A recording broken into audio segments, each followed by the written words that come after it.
Bismillahirrahmanirrahim. La ayyazniyar rajul. Andai seorang lelaki itu berzina bi asyrati niswatin dengan 10 wanita. Aisaru alaihi min ayyazniya bi mra'ati jarihi. Itu lebih ringan daripada dia berzina dengan istri tetangganya.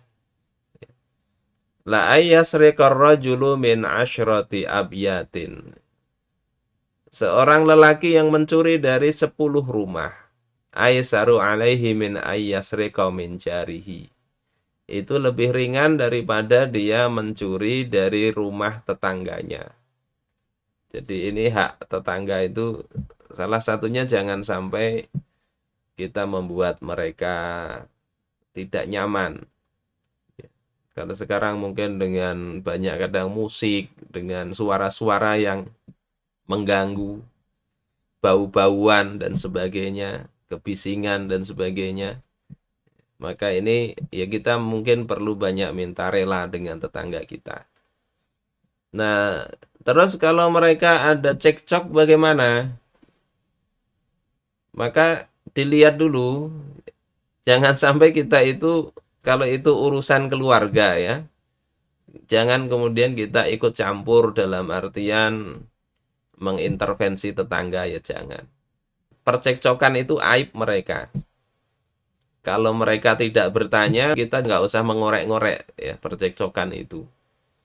Karena banyak kadang terjadi kasus perselingkuhan itu gara-gara ada pihak ketiga menengahin, ya, kemudian memberi perhatian, akhirnya justru tidak akur, tapi justru dengan tetangganya terjadi perselingkuhan. Nah, kalau toh mau menasihati, ya yang sesama jenis saja. Kita suami tetangga itu, ya sesama lelaki lah dikasih nasihat. Sambil kita lihat, ya tetangga kita ini cocok nggak dengan kita. Yang perlu sangat dijauhi itu kalau si istrinya justru curhat ke suami orang lain. Nah ini hati-hati, hati-hati. Kalau sekedar bertanya saja secara hukum mungkin masih wajar. Tapi kalau sudah curhat dalam-dalam keurusan keluarga, hendaknya dijauhi. Nanti bisa muncul perasaan-perasaan yang enggak ya dari si wanita maupun si laki-laki. Jadi kalau masalah hukum silahkan. Nah kalau sekarang ada WA itu bisa lebih mudah. Saya ada grup WA.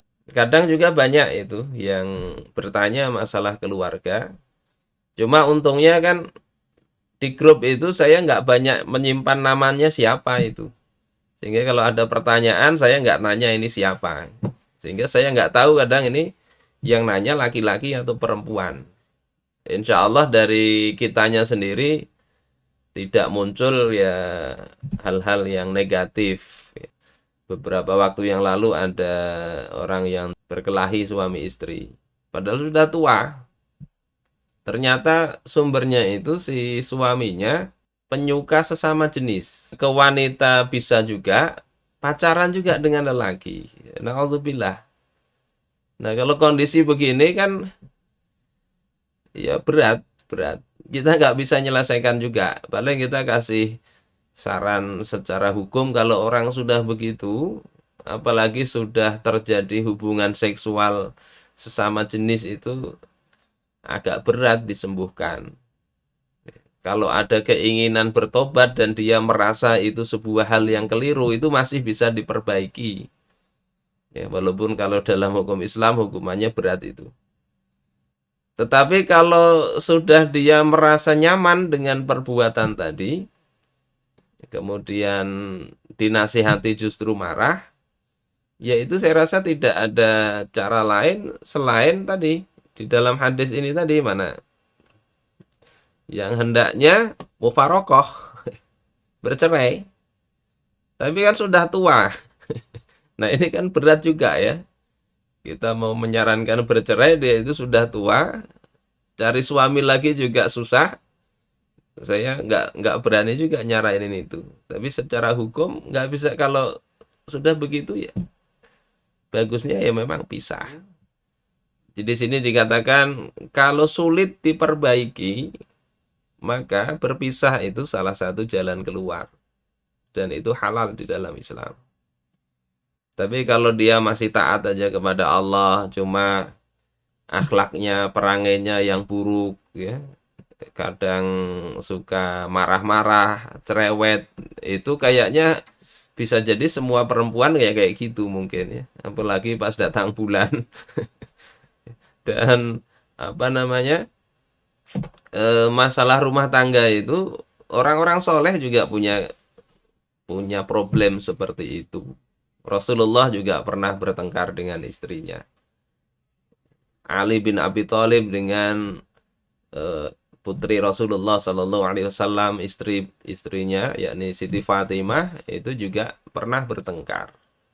Jadi ibaratnya jangan terlalu didramatisir ada pertengkaran itu, ya, tetapi juga jangan dianggap remeh. Lihati akar masalahnya apa.